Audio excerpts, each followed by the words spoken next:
예, 이 라반이 그 양털 깎는 축제를 벌일 때 야곱은 그의 아내와 그리고 자녀들과 그리고 라반의 집에서 20년 동안 열심히 일해서 모은 모든 재산을 다 데리고 야반 도주를 했습니다.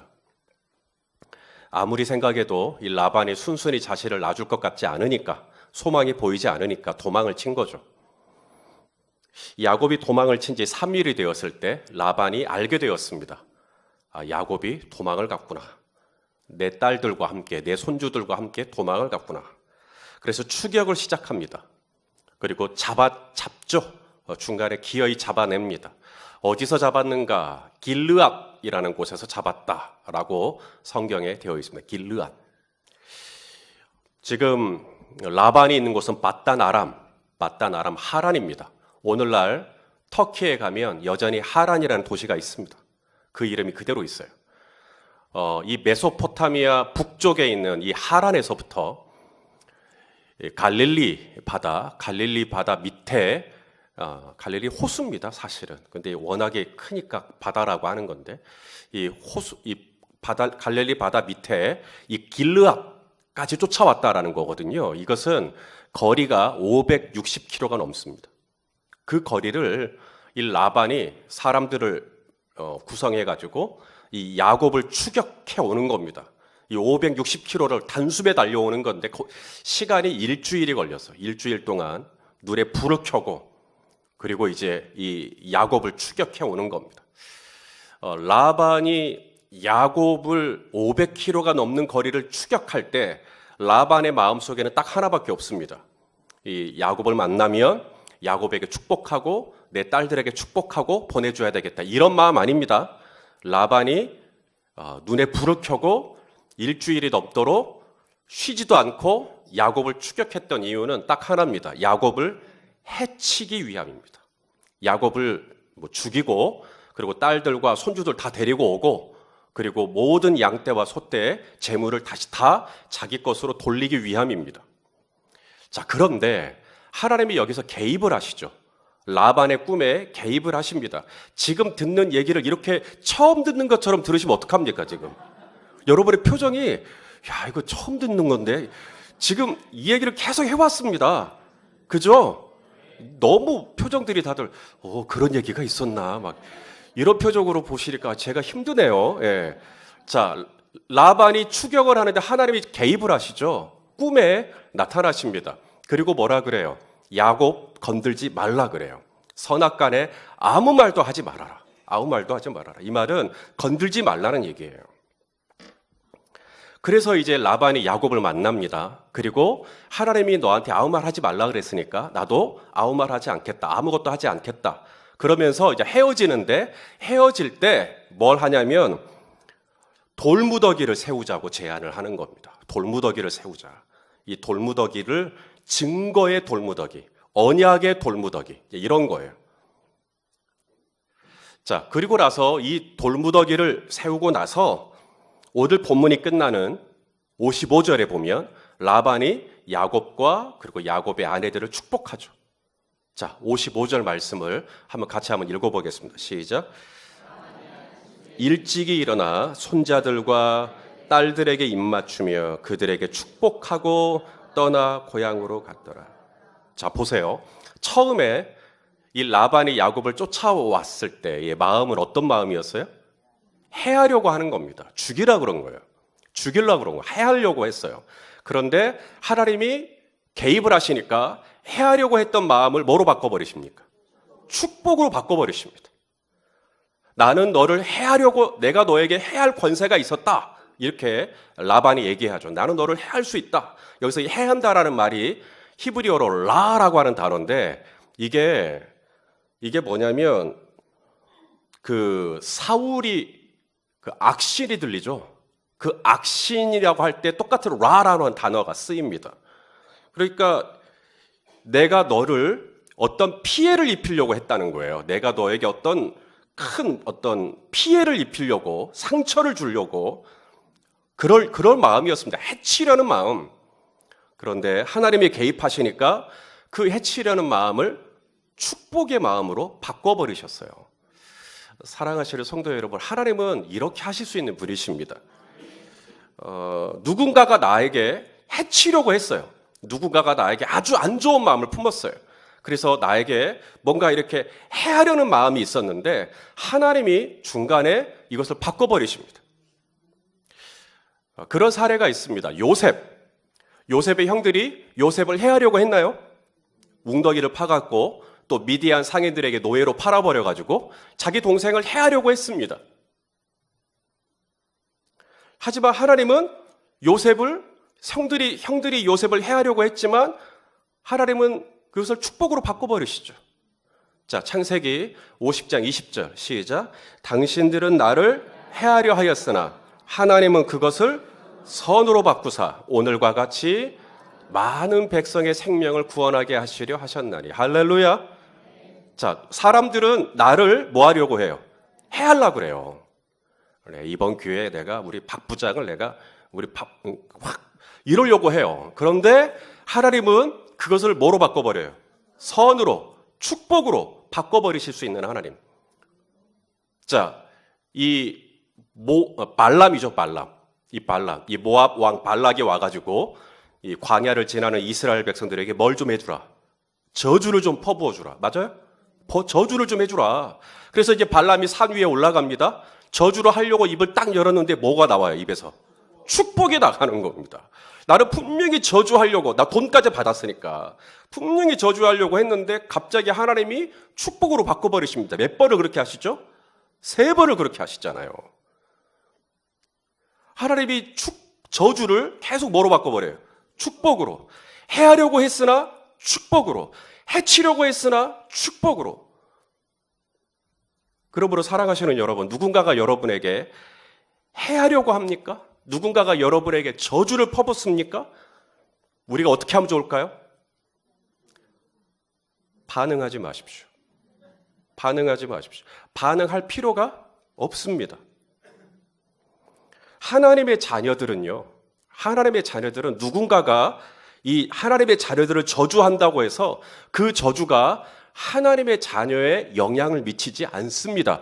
하나님이 그걸 허락을 안 해요. 하나님이 그걸 허락을 안 합니다. 죽음의 사자가 와도 어린 양의 피 아래 있으면 그 저주는, 그 죽음은 유월 다 넘어가게 되어 있습니다. 아브라함에게 뭐라고 약속했죠? 너를 축복하는 자에게 내가 복을 주고 만약에 누군가가 너를 저주한다면 하나님이 그 사람을 저주하겠다라고 말씀하시는 거예요. 그러므로 누군가가 나에게 저주하려고 한다. 누군가가 나를 해치려고 한다. 그럼 나는 어떻게 하면 돼요? 자, 손가락을 십자가로 딱 만들어가지고 반사하면 돼요. 자, 해보세요. 반사. 네, 많이 보셨죠? 반사. 막 퍼부었을 때 반사. 그럼 딱 끝나는 거예요. 그게 성경적이에요. 누가 여러분을 해하려고 하거나 누가 여러분을 저주하거나 누군가 여러분에게 해코지를 하거나 전혀 반응할 필요 없어요. 예수님의 십자가의 보혈이 내가 그 안에만 있기만 하면 절대로 그 저주가, 그 해로움이 우리에게 영향을 미치지 못하도록 하나님께서 보호해 주십니다. 라반은 야곱에게 돌무더기 쌓자고 했어요. 그래서 이제 돌무더기를 이제 쌓는 겁니다. 이 돌무더기에 담겨 있는 뜻이 뭐냐? 이걸 가지고 오늘과 다음에 또 이렇게 말씀을 나누려고 합니다. 자, 첫째, 이 돌무더기의 뜻이 뭐냐면 약속의 돌무더기 혹은 언약의 돌무더기, 똑같은 말입니다. 히브리어로 브릿이라는 단어인데 이게 언약한다, 계약한다, 약속한다 뭐 이런 거예요. 그래서 약속, 우리 이제 이 돌무더기를 쌓으면 이제 약속하는 겁니다. 이 돌무더기를 쌓고 약속. 저는 지금은 무슨 말인지 몰라서 아멘을 하기가 어려워도 제가 미리 축복을 하자면 저는 여러분의 가정에 이 약속의 돌무더기, 이 갈르엣이라고 하는데 갈르엣의 돌무더기. 라반은 조금 어려워요. 단어가 되게 여갈 사하두다. 이건 아람어입니다. 그러니까 어려우니까 이 단어는 안 외워도 되고요. 갈르엣의 돌무더기. 이 갈르엣의 돌무더기가 저와 여러분의 가정 안에 있기를 원해요. 자, 이제 왜 그러느냐면 이제 말씀을 드리겠습니다. 44절 44절 같이 한번 보죠. 이게 왜 약속의 돌무더기인지 44절 시작. 나와 내가 언약을 맺고 그것으로 너와 나 사이에 증거를 삼을 것이니라. 자, 돌무더기를 쌓고 이 돌무더기가 뭘 의미한다고요? 나와 너 사이에 언약. 나와 내가 이제 언약을 맺는 거야 라는 뜻입니다. 언약. 자, 그러면 약속의 내용이 나와야죠. 언약의 내용이 나와야죠. 약속의 돌무더기니까. 어떤 약속이냐? 자, 이제 라반이 야곱에게 약속을 요구합니다. 어떤 약속? 자, 50절 말씀 읽어보겠습니다. 50절 시작. 만일 내가 내 딸을 박대하거나 내 딸들 외에 다른 아내들을 맞이하면 우리와 함께 할 사람은 없어도 보라 하나님이 나와 너 사이의 증인이 되시느니라 함이었더라. 자, 오늘 저녁에 저는 이것만 얘기하고 다음 내용은 다음 시간에 또 말씀을 드리려고 합니다. 자, 두 가지의 약속을 얘기해요. 두 가지의 약속. 이 돌무더기를 쌓고 이제 이 약속해달라는 거예요. 라반이 야곱에게.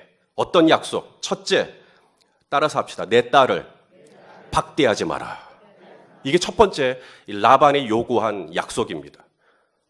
자, 해하려고 했던 이 라반이 축복으로 바뀝니다. 저주가 축복으로 바뀝니다. 정말 우리의 삶에 이 돌무더기가 있어서 이것이 우리의 가정을 축복하고 내 삶을 축복하고 정말 그렇게 되기를 원하는데 그 첫 번째 약속이 뭐냐면 내 딸을 박대하지 말라는 거예요. 여기서 내 딸이라는 말은 야곱에겐 누구예요? 아내죠. 맞아요? 야곱의 아내입니다. 아내에게 아내를 박대하지 말라는 거예요. 이 박대하지 말라라는 말을 히브리어로 보니까 안나라는 단어인데 이게 영어로 violate, 폭력을 휘두르는 걸 말합니다. 절대 내 딸들을, 내 아내를 물리적으로 폭력을 휘두르지 마라. 이 얘기를 지금 하고 있는 거예요. 때리지 마라. 그럼 물리적인 것만 있는가? 아니요. humiliate, 경멸하다, 인격적으로 모욕감을 주다, 수치를 주다, 혹은 break, 깨뜨려버리다, 파괴하다 이런 뜻도 있어요. 그러니까 아내에게 어때요? 마음에 상처 주지 말라는 얘기예요. 그리고 육신적으로도 상처 주지 말라는 얘기고, 정서적으로도 신체적으로도 학대하지 말라 이 얘기예요 지금. 이게 첫 번째입니다. 성경은 우리에게 뭐라고 말씀하시는가? 아내에 대해서요. 자, 베드로 전서 3장 7절 시작. 남편들아 이와 같이 지식을 따라 너희 아내와 동거하고 그를 더 연약한 그릇이요 또 생명의 은혜를 함께 이어받을 자로 알아 귀히 여기라. 이는 너희 기도가 막히지 아니하게 하려 함이라. 아내들을 어떻게 여기라고요? 귀히 여겨라. 이유는요, 아내가 더, 그러니까 남편도 연약하다는 얘기예요. 남편도 연약한데 아내는 더 연약하다. 이 연약하다라는 말이 아스테네스라는 헬라어인데요. 이게 뭐냐면 부서지기 쉽다라는 거예요. 브레이커블. 아주 부서지기 쉬운 존재라는 거예요. 마음에 상처 입기 쉬운 존재라는 거예요. 우리 자매들이. 상처 입기 쉬운 존재, 부서지기 쉬운 존재, 연약한 그릇. 그래서 라반이 야곱과 서로 돌무더기를 쌓아요. 그리고 이 돌무더기가 라반에게도 축복이 되고 야곱에게도 축복이 되기를 원하는 거죠. 그러기 위해서 해야 할 일이 있어요. 이 축복의 돌무더기가 되게 하기 위해서 해야 될 일이 있어요. 그게 뭐냐면 배우자에게 잘하는 거예요. 좀 다르게 적용합니다. 나에게 가까이에 있는 사람에게 잘하는 겁니다. 배우자는 나에게 가장 가까이 있는 사람이니까. 내 가장 가까이에 있는 사람, 내 자식을 학대하지 마라. 이렇게도 얼마든지 적용이 가능한 부분입니다. 내 가장 가까이에 있는 내 자식들 혹은 내 배우자 학대하지 마라. 함부로 하지 마라. 아껴줘라. 귀히 여겨줘라. 세워줘라. 품어줘라. 격려해줘라. 이런 뜻이에요 지금. 자, 또 하나 라반이 야곱에게 요구한 또 하나의 약속이 있어요. 그건 뭐냐면 내 딸들 외에 다른 아내를 맞이하지 마라. 맞아요? 그 본문 있나요?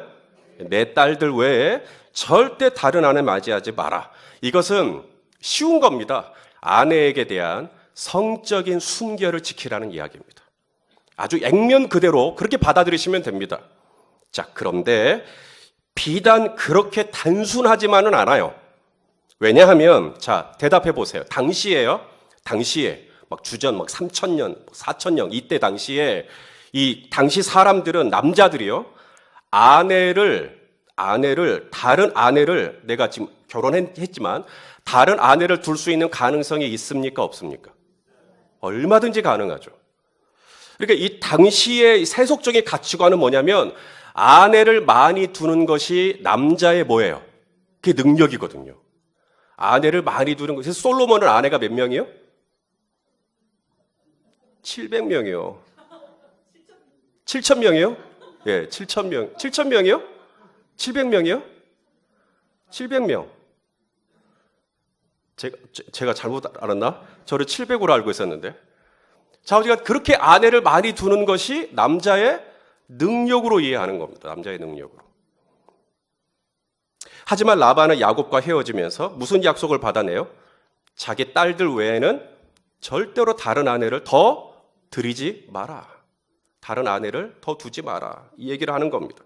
여러분, 이것은 자신의 딸들이 야곱이 남편이니까 자신의 딸들이 남편의 사랑을 독차지하기를 바라는 지극히 아비로서의 인간적인 그런 당연한 바람이고 희망일 수 있습니다.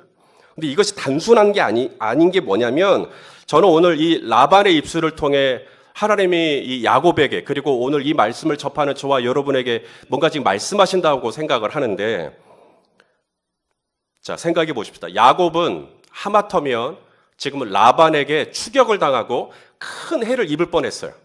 그런데 하나님이 중간에 개입하셔가지고 그 해로움을 변하여 뭐가 되게 하셨어요? 축복이 되게 하셨어요. 이제 야곱의 생애가 계속해서 하나님의 축복을 누리는 수혜자로 살려면 야곱이 할 일이 있어요. 그게 뭐냐면 바로 이 아내와의 관계였어요. 배우자와의 관계였어요. 많은 아내를 거느리는 것이, 많은 아내를 두는 것이 남자의 능력이라고 했던 당시의 가치관을 거스르는 것입니다. 지금 그걸 지금 이야기하는 거예요. 이 세대의 가치관을 거스르는 거죠. 지금 라반이 야곱에게 그걸 주문하고 있는 거예요. 가나안의 가치관대로 따라가지 말라는 거예요.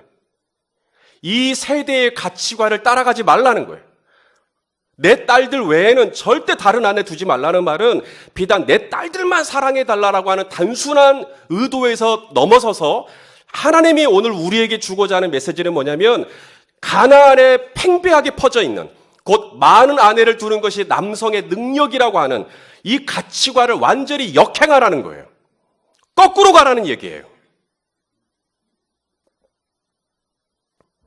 태초에 하나님이 말씀하셨던 결혼관, 하나님이 에덴에서 태초에 아담과 하와를 위하여 결혼 주례를 해주셨을 때 그때 하나님이 주셨던 결혼관이 뭐냐면 자, 창세기 2장 24절 시작. 이러므로 남자가 부모를 떠나 그의 아내와 합하여 몇 사람이죠? 4사람, 5사람이 한 몸을 이루라고 말하지 않죠? 하나님의 생각에는 하나님의 가치관 안에는 결혼은 처음부터 몇 사람만 있어요? 남자와 여자 딱 둘밖에 없어요. 이것이 우리 하나님의 가치관입니다. 이런 의미에서 보자면 지금 라반은 야곱에게 단순한 물론 성적인 순결도 되게 중요합니다. 배우자에게 대한 성적인 순결을 잘 지키라는 뜻도 있어요. 이면에 조금 더 깊이 들어가 보면 하나님이 오늘 이 라반을 통하여 저와 여러분 모두에게 기대하는 게 뭐냐면 하나님 나라의 가치관으로 살아가기를 원하시는 것입니다. 가나안의 가치관 말고 이 세대의 가치관 말고 이 세대의 가치관 안에서는 야곱이 또 다른 아내를 둬도 문제가 되나요 안 되나요? 가나안의 가치관 안에서는요. 문제가 되지 않아요. 얼마든지 더 둘 수 있어요. 하지만 하나님이 라반을 통해 오늘 돌무더기를 쌓고 야곱에게 약속을 받아내겠다는 거예요. 언약을 받아내겠다는 거예요. 그 언약의 내용이 뭐냐면 절대로 가나안의 가치관대로 따라가지 않기로. 이 세대의 가치관을 휩쓸리지 않기로. 그리고 하나님이 태초해 주셨던 그 성경적인 가치관, 하나님의 가치관, 하나님 나라의 가치관으로 살기로. 그 약속을 하면 이제 축복이 되는 겁니다. 그 약속을 이행하면. 자, 여기까지 이해가 다 되시죠? 자, 미국에는요, 영주권에 있고 시민권에 있습니다. 들어보셨어요? 영주권에 있고 시민권에 있어요. 영주권은 이제 뭐냐면 미국에 영주할 수 있는, 미국에 거주할 수 있는 자격을 부여하는 겁니다. 그게 영주권이에요. 그러니까 미국에서 살 수는 있어요. 하지만 국적은 어디가 되는 거죠? 국적은 자국이 되는 겁니다. 그렇죠? 미국의 영주권을 가지고 미국에서 장사도 하고 학교도 다니고 얼마든지 그렇게 할 수 있지만 영주권을 가진 사람은 미국의 시민은 아닙니다. 영주권을 가지고 군대 면제 받을 수 있죠? 못 받습니다. 왜냐하면 영주권이니까요. 영주권이라는 말은 대한민국 국방부에서 그 청년을 언제든지 부르면 가야 됩니다. 왜냐하면 영주권이지 시민권은 아니기 때문에.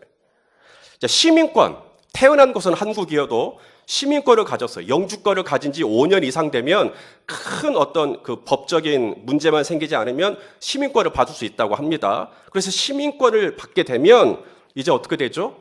이제 완전히 소속이 바뀝니다. 국적이 바뀌어요. 이제 더 이상 대한민국이라고 쓰지 않습니다. 시민권을 가지고 있기 때문에 내 나라는 어떤 나라가 되는 거예요? 이제 미국이 되는 거죠. 영주권을 가진 사람은 미국의 대통령을 뽑을 수가 없습니다. 자격이 없어요. 오직 시민권을 가진 사람은 미국의 대통령을 뽑을 수가 있어요. 자, 성경은 우리에게 뭐라고 말하냐면, 자, 영주권, 시민권을 제가 이해시켜 드렸으니까 이제 이 말씀을 잘 보세요. 빌립보서 3장 20절 시작. 그러나 우리의 시민권은 하늘에 있는지라 거기로부터 구원하는 자 곧 주 예수 그리스도를 기다려는. 자, 우리에게 뭐가 있다고요? 영주권. 영주권이 아니라 시민권이요. 저와 여러분에게 영주권이 아니라 시민권이요. 자, 이제 이렇게 질문해 볼게요. 영주권을 가진 사람과 시민권을 가진 사람이 구별이 될까요? 영주권을 가진 사람도 세탁소 일을 할 수 있고요. 영주권을 가진 사람도 편의점을 경영할 수 있고요. 영주권을 가진 사람도 얼마든지 대학 캠퍼스에서 학생으로 등록하고 다닐 수 있습니다. 겉으로만 보면 이분이 영주권을 가진 분인지 시민권을 가진 분인지 몰라요. 우리가 이 땅에 살지만 누군가는 영주권자로 살아가고 누군가는 시민권자로 살아가는 겁니다. 자, 오늘 이 말씀이 누군가에게 부담이 될 수 있다는 거 알아요. 그러나 진지하게 고민해 보는 것은 좋은 일입니다. 영주권자로 살아가는 자와 시민권자로 살아가는 것이 이 땅에서는 구별이 잘 안 돼요. 왜냐하면 다 똑같이 사니까. 언제 영주권자와 시민권자가 확 달라지냐면 바로 법이 적용될 때입니다. 영주권자는 비록 몸은 미국에 살지만 자국의 법에 매여 있습니다. 가나안의 법에 매여 있어요. 세속의 법에 매여 있어요. 메소포타미아 법에 매여 있어요. 거기서는 그냥 다른 아내 말이 둬도 돼요. 아내를 학대해도 됩니다. 그런데 시민권자는 법이 완전히 달라져요. 이제는 다른 아내 많이 두면 시민권자는 법의 저촉을 받아버립니다. 아내를 학대했다가는 저촉을 받아버려요. 자녀를 학대했다가는 저촉을 받아버립니다. 이번에 미국에 잠깐 갔잖아요. 이게 차 뒷좌석, 저 뒷좌석에 생수통이 있었어요. 그래서 제가 아들한테, 아들아 저기 뒤에 생수통이 있으니까 좀 주라. 그래서 아들이 안전벨트를 풀고 생수통에 있는 그 뒷자리로 몸을 돌렸어요. 삐어 바로 경찰에 달라붙어 버렸어요. 그리고는 이 무전기로 이제 뭐라 하는 거죠. 예, 뭐 영어를 알아들을 필요가 없었습니다. 분명히 제 아들을 제대로 다시 자리에 앉히라는 얘기였을 테니까요. 제 아이들만 따로 두고 부모가 떨어져 있으면 아동 학대로 걸립니다. 굉장히 법이 예민하더라고요. 여러분, 시민권을 가지게 되면 완전히 법이 달라져 버립니다. 이제는 내가 옛날 가나안에 살았을 때처럼 세상에 살았을 때처럼 똑같은 법 의식을 가지고 살아가면 큰일 납니다. 이제는 안전띠 풀면 큰일 나고요. 이제는 그냥 무의식적으로 생수통을 찍겠다고 그냥 무방비 상태로 뒷장으로 넘어갔다가는 큰일 나고요. 시민권이 없다면 모를까? 정말 시민권을 가지고 있다면 저와 여러분은 하나님 나라의 법을 쫓아야 됩니다. 성경의 법을 쫓아야 됩니다. 육신의 법이 아니라 생명의 성령의 법을 쫓아야 할 줄로 믿습니다. 가나안의 사고방식이 아니라 이제는 성경적인 사고방식. 가나안의 세계관이 아니라 하나님 나라의 세계관. 이제는 우리가 시민권이 달라져 버렸으니까요. 하나님 나라의 시민권이 우리에게 부여가 됐어요. 우리는 영주권자가 아니라니까요. 영주권자라면 우리는 가나안의 법을 쫓아가도 되죠. 근데 가나안의 법을 쫓아갔다가는 시민권 가진 사람은 큰일 납니다. 바로 저촉이 되니까요. 사랑하시는 여러분, 영주권자로 살아가지 말고 시민권자로 살아가는 저와 여러분 될 수 있기를 원합니다.